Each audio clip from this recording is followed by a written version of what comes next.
Sorry everyone, I was really busy doing a lot of things. I had admission and stuff, but I am Marites. I am your father's nurse for today.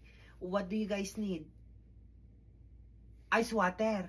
Oh, you cannot get it yourself? Are you an amputee? No? Oh, go. The ice water machine is there. Sus Maria Joseph. Darling, what's up? You want more medication for pain? Oh my God, we've given you everything. We have to wait for another 4 hours.